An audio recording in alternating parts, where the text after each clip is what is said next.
Good morning. So today we're going to learn how to multiply a binomial by a binomial. But first I have a quick do now that reviews what we did last week. So take a minute, pause the video to complete that do now.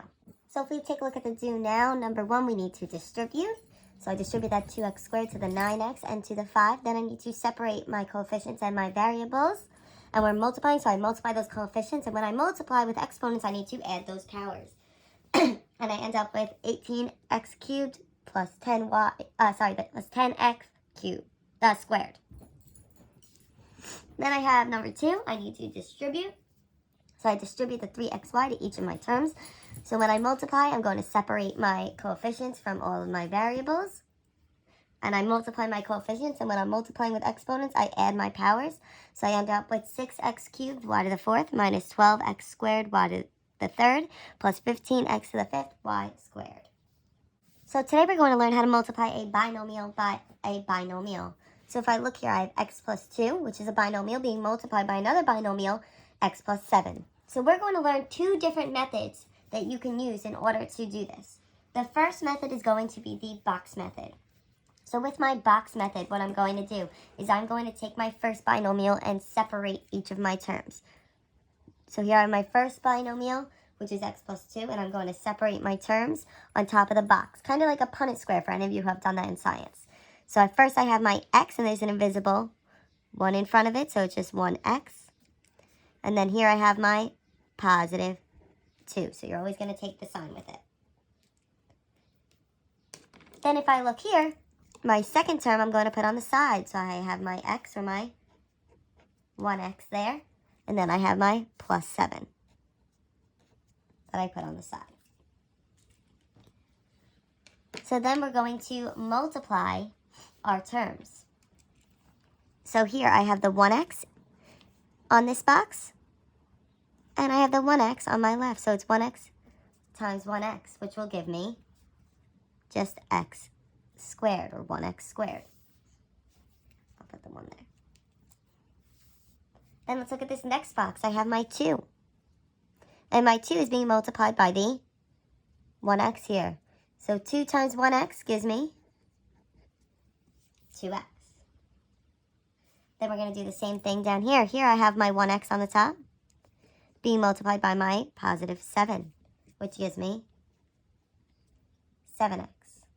And then we're going to do the same thing. Here I have my 2, and the box that goes with it is times the 7, which gives me 14. So then we want to see if there are any like terms we can combine here. And here I have a 7x and a 2x that I'm going to combine. And 7x plus 2x just gives me 9x. So then we're going to list our terms in standard form. So we want to make sure we have the highest exponent first, which is x squared. Then I have the 9x. So I have plus a 9x, and this is a positive 14. So that is my answer when I simplify x plus 2 times x plus 7. So the other way that we learn to do this is by double distributing, which we're going to do on this side. And it's just a different method, so we should get the same answer by doing it with this method.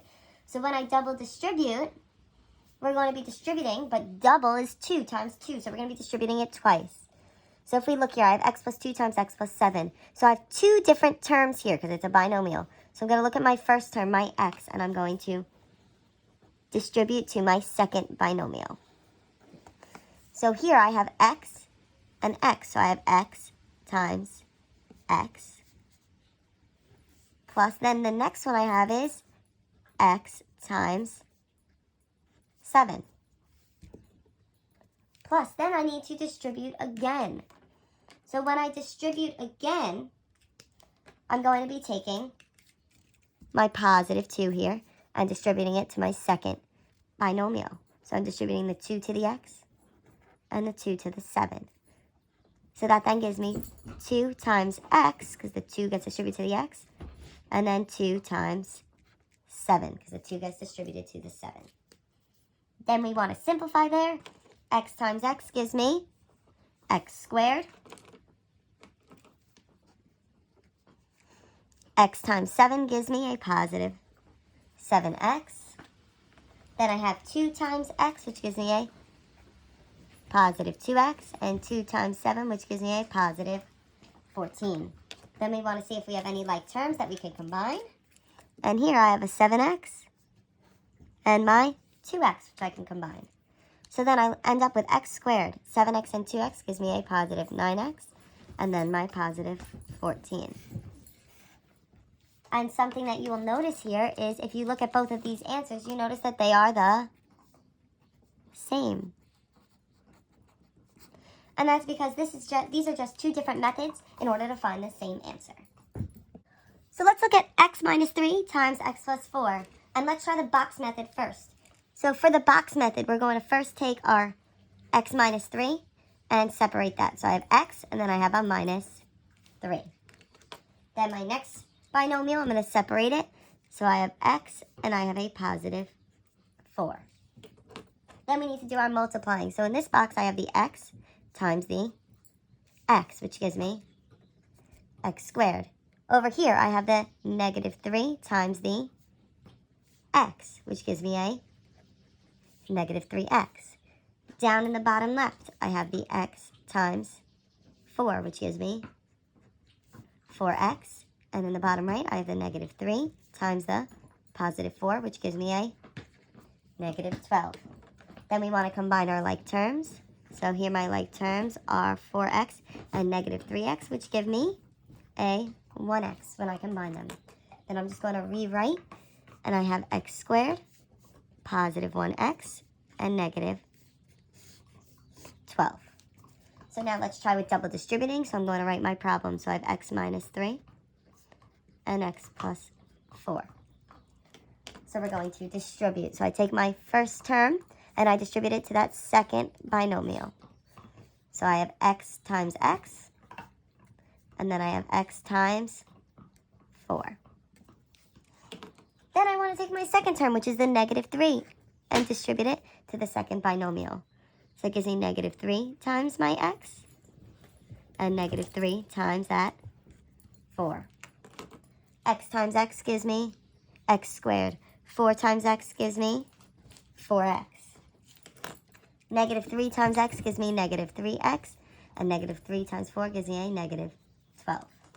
Then we see we have the like terms of 4x and negative 3x.